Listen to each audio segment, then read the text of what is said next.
And this just lets me set my audio levels, is ask you the easiest question of the day. And that is, what is your name and the correct spelling of it, please?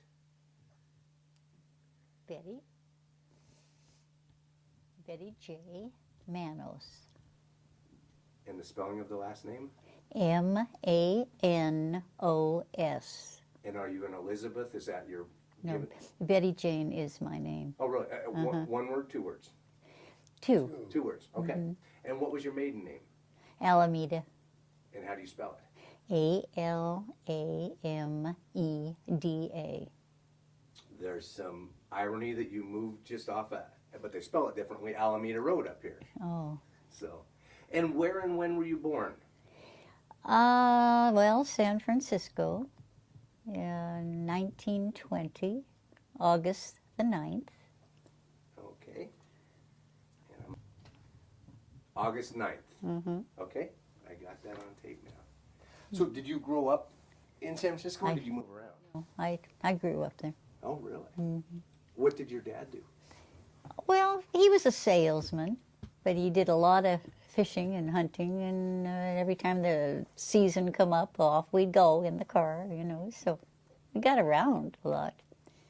Loved it. I loved it. It was a wonderful life, really. As a child, I had a wonderful life. What did your mom do? Just being a mom. When I had a grandmother and a great-grandmother that lived with us, 2 brothers, so we were pretty active, Where were you in the... I was the in between, the middle. You're the middle, that poor neglected middle child. Yes, that's very true. I've heard that from my brother all of my life. I'm the baby, so Yeah, you got all the attention. Yeah. Yeah. Do you remember as a little girl? Do you remember as a little girl ever thinking about what you wanted to be when you grew up? Well, not really. I was into dancing. Loved to dance, and I had lessons the whole time I was a kid growing up, so it was just something that I kind of just in my life, in my blood. Dancing was my whole, not that I ever expected to be anything any other than what I was. I was just dancing on the stage, in the lineup. Usually the last one in the line, because I was always the shortest one. But that was my life. I really loved that. It really was something I enjoyed. And then my grandmother was the one that paid for everything, So luckily, I didn't take anything away from my brothers. It's interesting because as the world changes, there are still some commonalities, and there are still little girls today that would hope to be a prima ballerina or to be a jazz. Yes, yeah, it's great. I don't know. I have nothing to. It was a good life. Had a good life, and like I said, my dad was every kind of a season out in the ocean, tossing, everything. He loved to go fishing and hunting, so piled in and away we went. Wow. Do you remember where you were when Pearl Harbor happened? Pearl Harbor. Oh, God, I don't know. It must have been, I couldn't have been very far away. When did I go in this service, George? Do you remember? 43, wasn't it? 43. How did you decide to go in the Coast Guard? Well, I went down. I don't know. I was in I went to a movie this one day, and then they had this. All of a sudden, had put it on the about they're starting to set up things like the WAVES and all that they just started this, and I thought, I got out of there and I walked down there and signed up my name. And then I went home and I told my mother, I joined the WAVES. She looked at me like I had gone out of my mind. What in the world did you do that for? Well, I said, sounds like a good idea to me. I can get away and learn something besides just nothing, you know. I went to high school, but I mean, after that, that was it. That was finish.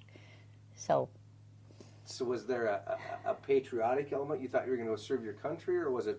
I'm gonna get away from sure. You know, you do that. I mean, I was quite a patriotic person. I really did, and I loved parades. I was the happiest person in the world to get out there, and I was up there in the front. And I was the captain, and I'm this little thing like this, and everybody else. And I think, I wonder how they like this. Me telling them what to do, the right to left, and the front and the back, and all this. But I loved it, every bit of it. So, I was happy. I had a happy life. Do you remember when you joined the Coast Guard? Where did they send you to? Well, let's see. I had to go right back to New York. That's where I went to. Hunter College. Yeah, Hunter College. That's where they enrolled me, and that was quite an experience for me, you know. And I met a lot of people on the trains, picking up different girls in different places, and that was a big experience because I just never was that outgoing. I'm not a very outgoing person usually, but I mean, it takes me a while to, you know, I'm not running around, ha, this is me, can I come in? You know, I just adjusted myself very well, and I enjoyed it really very much. Was that the first time that you had Gone away from home? by yourself? Was that scary? No. No, really, it wasn't. Like I said, I met a lot of people on the way, and we were all in the same shoes, you know. None of us were really used to that. And the thought of going from San Francisco all the way to New York was like the end of the world. But it was quite an experience, and I really enjoyed it. Did they bus you or train you or? Oh yeah, Train? Yeah, as you go along, yeah. They put you through the rules and regulations and stuff. Well, and I do whatever I'm told to do, what I'm told to do, you know. But then when I find myself out there, the captain of the whole thing, and telling everybody else what to do, I just about went, oh, this is not my place. I just as soon be on the tail end, you know. Did they move you up to captain right away? Oh, but gradually. So you went through training. Oh yes. So and then you qualified and.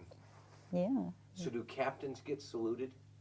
Well, not in our little. No, not in my Coast Guard or the spars, and it was not that big a deal, you know. So I don't know. Well, you just automatically salute people as you go. You even go, if you have a couple of hours off and you're walking around New York or something, you salute everybody you pass. It's like, I'd say, my gosh, you know, every time you walk by somebody with a uniform on, you saluted them, and they saluted you. It makes you feel like, oh boy, all this. And the acronym or nickname for Coast Guard women was the Spars. Yeah. Yeah, that's What it. did that SPAR? S. Did that stand for something? Because I know the WACs or the Women's Auxiliary Army. Yeah, I don't know, really. Can't remember if it did or not. I don't know if that's what it was. Why the abbreviation was, I don't know. Were you segregated, women and men somewhere else, or were there men training around where you were? There were, when I went up to New York, there was places that part of it, there were men, and part of it were women, but of course I never really got too involved or anything. I was darn careful. You never knew. Well, you know, anyway, it was quite an experience, and I'm happy I went. I'm happy I did that. Very good for me. What was the SPAR uniform like? Shoot, I wish I see. Well, just a uniform, blue, you know, just a regular uniform, the jacket and the skirt. So not pants. Or a skirt. Because I know some of the, like the Army, started out with skirts, and eventually they realized that to do the jobs they needed to do, you know, the skirts were. Yes, yeah, we did. We just had the skirt. So what did they train you? I mean, what were they going to have you do? Well, it was trained to be actually get out there and walk. You know, just to get out there and that was the easiest thing for me in the world, is to get out there and march. I mean, to me, I felt like a millionaire out there. Loved it, just loved it. I never had any problem. And I said, I just did everything I was told to do and kept away from a lot of people I just didn't want to have anything to do with. Once you went through training, did they put you into different job positions or what? No, I gradually got up to be the captain of the group that we were in, you know. That kind of bothered me because I am not a very good, I can't give it direction. I can give directions, but I'm not a leader type person. You know, I am just as soon be just part of the crowd. That was a little hard for me to take that position, but I had some great gals that I was with, and they, you know, everybody was so nice, and I had a lot of things to remember. I loved it, really did. Once you got done at training, where did they station you? Went to Oklahoma City, and then there was someplace else I went from there. When I think of Oklahoma, that's Coast Guard is not my first thought of Oklahoma. Yeah. So Yeah. interesting, you ended up in Oklahoma. Yeah. Then that wasn't very long. I don't know. Finally got over here. And so where over here did you go? Seattle? To the Coast Guard station in Seattle?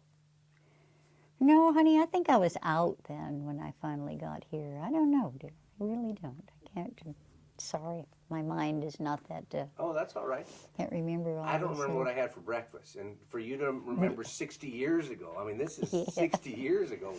Yeah. Do you remember some of the people that were in with you? Oh. And where they were from? I can almost see them. I had a lot of pictures and things of different people, mostly from the. I don't know, in the area, New York and that area, that I met a lot of people, made a lot of friends, and here and there, I mean, we kept, contact for a while with different people, but you gradually just kind of get away from it. You can't keep up all the time. Everybody goes their own way, and because at San Francisco, I tried to keep up with a lot of people there. I had a lot of friends. Met a lot of people there for years. And then I had two brothers, Mom and Dad. Did your brothers go in the service too? My youngest one did.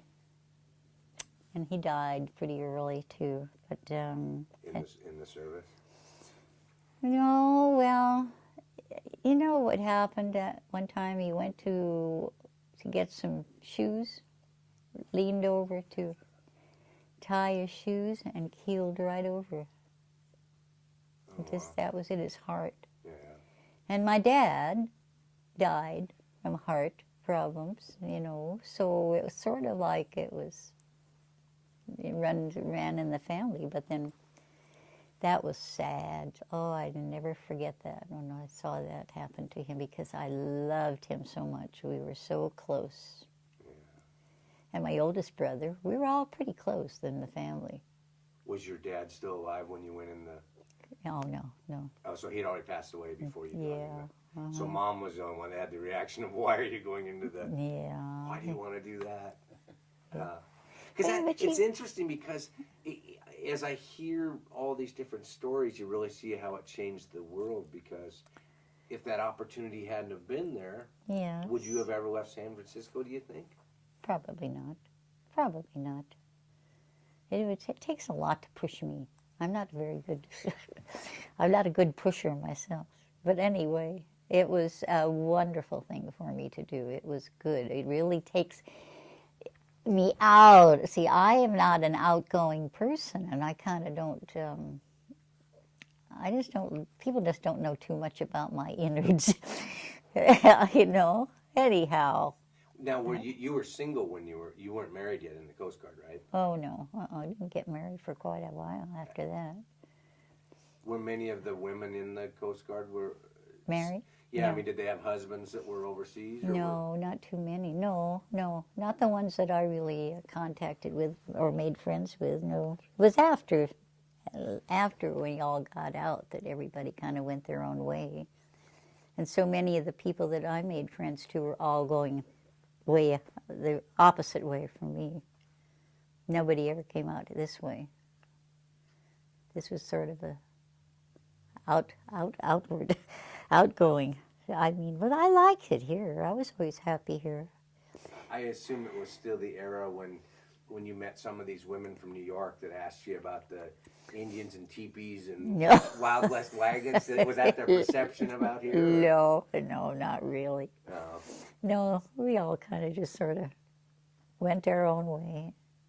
Yeah, it was hard sometimes when you make friends. You know, it's pretty hard. You can't really you can't get that involved with people when you're in the service because you get separated so much and and you just lose contact. But I did keep contact for quite a few for a long time. It's just the last few years that I finally, keep writing and then everybody just sort of goes their own way. But and like you said, it's hard when you're in the service because when they tell you that you're going here, you just back up and go. Sure. Do you remember, besides marching, other things that they had you do? No. Did they have you doing any office work? Or No, not me. No, they didn't. So you were in charge of our unit. Yeah. So was the unit kind of a? I know the Marines had a band, a women's band, and it was kind of a marketing piece for them because they wanted to boost the morale. Was that some of what your job was? No, like I said, I would be at the captain's, and I'm not a leader. I am not that personality, you know. You must have been, though. So, well, I had a lot of friends, and they were good, and everybody was, but to tell people what to do is just not I can't do that. I never could. Even with kids, I couldn't tell them what to do. But it's interesting because your dance training must have paid off because you knew how to count down dance steps, which are similar to marching steps. And oh, yeah, that was a snap. I could do that. Yes, I did. Did you live in barracks or?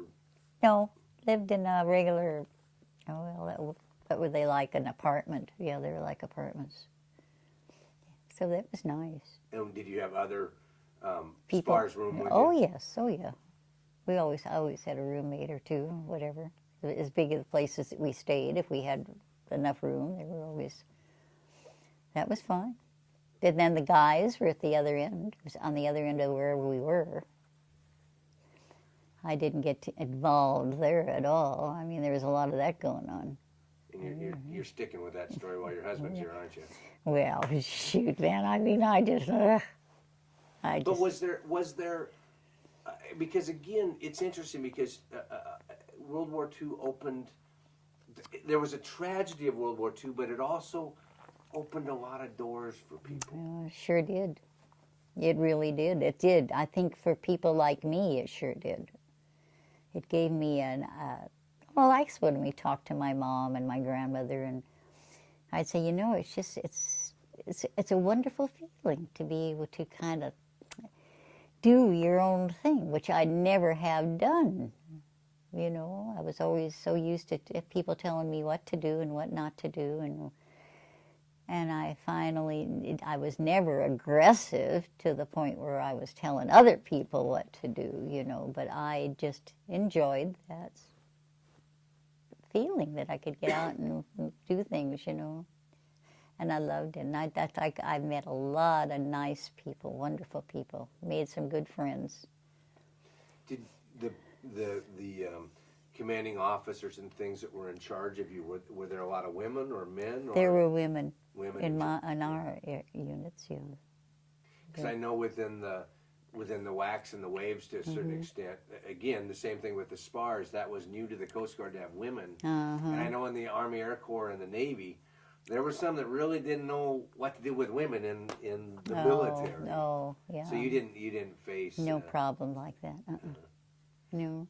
Would you get time away from base while you were back Oh, there? yeah. Yeah, you had your, whatever they gave you, not a, I don't know. R&R time. Yeah, they just, So would you get together with a group of the girls? Oh, yes. I never went out alone. I just got, we went in to go to a movie or something like that, And we went to the park, the big park in New York. I mean, we had a good time. I loved it. I really loved it. When you went on leave, did you wear your uniform or would you wear civvies? Always went on. Always uniform. Yeah. I did have some, didn't have much. Took some, Of course, when I went back there, I had regular, high heel shoes. God, I couldn't get along without the high heels, and I had to go into these things, and it just put me so close to the ground you couldn't find me. Anyway. Did you get treated differently in the uniform? I mean, was there? No. Did they look because of the patriotism and we're fighting a war and here's a woman in uniform? Was there a respect? Oh yes, always did have that. People were always. I mean, I never had any problem otherwise. I didn't just tangle up with anybody or everybody. I just, but I was always smiled at everybody I went by. And if they are in uniforms, if you're, just to me, I mean, I wasn't anything important. I was just in a uniform. But then you run across some of the high mucky mucks, you do give them a little bit more attention, But they all reciprocated, everybody did. It's interesting because you kind of downplay being in uniform, but yet you went to do a service to your country. I love it. I loved it. Really did. I never had anything against it. It's just sometimes you meet people that you just kind of want to kind of keep away from. But other than that, I never had anything against it. I loved it. And of course, my mom and my grandmother were in a tizzy all the time. They were so worried about me, And I'll never forget the time I finally sent home. I went there in a suit and the high heels and all these clothes, dress up type. And I finally had to get the uniforms. Had to get all the uniforms, and I had to get rid of all that stuff. So I sent it all home, and my mother, she says, "My God, what did you do? It looks so like you were leaning over in a bucket or something." I mean, my clothes got so bad, not bad, but I mean, they were not that neat when I sent them home. We just laughed about that. Anyway, it was a good life, and I liked it. Do you think your mom worried about you back there?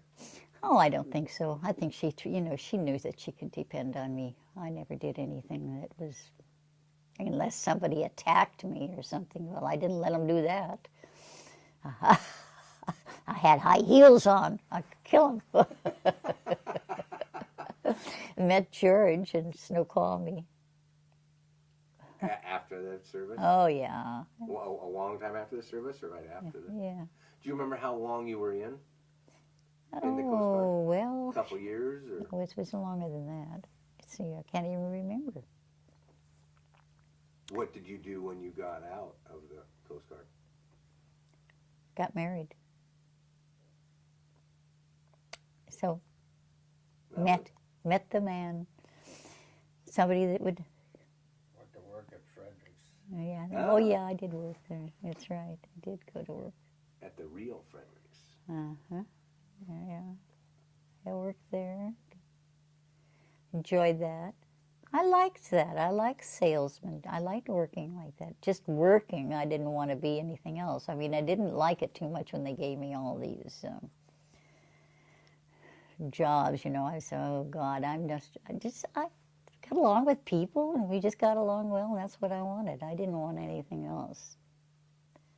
Do you think that after the women made the contribution to being in the service and all that, and now you moved out in the work environment, did it change the work environment for you and open different jobs, or do you think it was?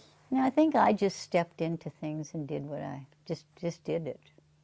I just was happy, did whatever and I did. I made a lot of. You make friends, you meet people that you really stay around and you enjoy. And we'll go. What the heck would we do? We'd go to a movie or something. A bunch of us, or that was it. Great. Do you have a prideful feeling of being a veteran? Yes, I was very proud of being one. Really did. In uniform and people, and those are the days when there were a lot of people in uniform. Sorry.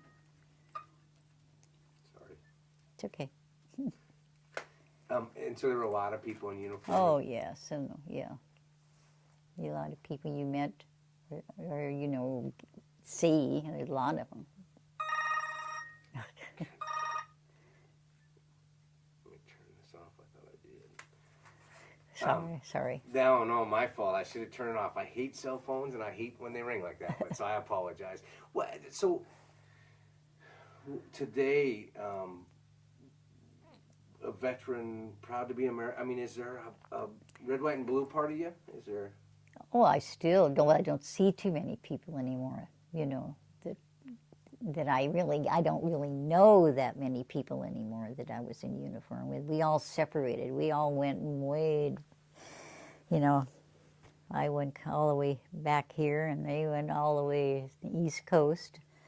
Had some really good friends that were in the East Coast, but gradually you just have to kind of kept up correspondence, but that gets old too, Now, being in the Coast Guard, which is guarding the coast, meaning guarding water, were you ever on a ship? No. Were you ever on a boat? Boat? Were you ever on the water when you were in the Coast Guard? No, not me. No, that would have been kind of nice, but no, I'm just a leg person out on the street. Yeah, so that was fine. I enjoyed that my whole life. I enjoyed my life at that time, I really did. And it was not hard to get away. Oh, it was a long ways from home, but it was still my home. I met a lot of nice people and was very happy. It was kind of hard on my mom and grandmother, though, at times. I think they kind of... But like I said, I had two brothers, and held everything together. But you were the only girl in the family, right? Yeah. So for your mom to have her only girl... Took off, huh? Yeah. It's interesting because history sometimes summarizes the world, and when you read a history book, it was everybody got involved in the service because of patriotism, which you did. You had a patriotic element to it, but they don't tell us also that there was that adventure, seeing the world. I mean, yes, excitement. It was. It surely was, and especially with somebody like me, that I was not very outgoing, and I'm not a pushy or a leader type person, So it was a good experience for me. Did your parents have to? Because, and again, looking in history, we understand the Depression. But you're just coming out of the Depression. Do you remember? Did your family have to struggle through that, or did your dad always do well fishing? Well, my dad died he was pretty young when he died, but and that was a big hard for me, really, because we were very, very close. He and I'd come home I went to work. I worked in a bakery, and I'd come home, And a lot of times he'd be in bed. He was kind of, it was heart, he's had a heart problem anyway. And I'd get in bed with him and we'd talk and we'd laugh and we'd have a wonderful, we had a great, good feeling, you know. And when he died, I just really had a hard time, very hard time. I just couldn't hardly accept the fact that I no longer had my father. Well, my mom was wonderful, and my grandmother, and I even had a great-grandmother we all lived with, you know, but I sure did miss my father. And I can remember sometimes we had the telephone in the hall, and I'd get a call, and I'd get in there and I'd talk, and I'd talk, and I had nothing to say, but I had to listen most of the time, and he'd say, for crying out loud, get off of that phone. He says, what are you talking about? I'd say, oh, nothing. I said, nothing. I have nothing to talk about. But we'd laugh about that too. I'd say, well, I'm not a very good conversationalist. I just listen. But it's interesting, just in that little statement you made there, you painted a whole picture of a different era, because here your great-grandmother, your grandmother, your mom, your dad, this family. Yeah, gathered togetherness, yeah. Yeah, there was we used to do a lot as a family. But then there was a problem too, because of my great-grandmother and my grandmother. You know, and I can still remember, I can still see my mom climbing on the back of a motorcycle, taken off. And I laugh every time I think about that. Anyway, she was a great person. She was really a goer, you know, and of course her mother, my great grandmother, she was a little witch. She was one of these people that just are, you know, I can still remember I'd have some of my friends over once in a while, and she'd come walking in. She used to have a little a thing on her head, and she'd have a watch. And she'd say, do you know what time it is? And my girlfriends and I would look at each other. We'd say, well, you know, we weren't doing anything. We were just talking, and we had a big fireplace in the living room. We'd love doing that, just making a big fire and sitting up in front of it and talking. But that was so funny when she used to go walking in, and they all just jumped up and got on to get their sweaters or whatever, and away they went home. Did you drive when you joined the service? I never did. I never did learn how to drive. That was actually a privilege in my day. You know, if there was a car, it was not available to everybody. My dad had this car. My dad had this. He worked for this coffee company, and he had a little car that he'd bring home. But that was about it. And we had a family car, but we did go a lot. We did a lot of little fishing trips and hunting trips and. But your dad did the driving. Oh, yes. So when you said not everybody had a car, not all the girls had a car? I mean, would the boys have more of an opportunity at that time, or was it just whoever had the money to? Yeah, you know, we didn't have a lot of money.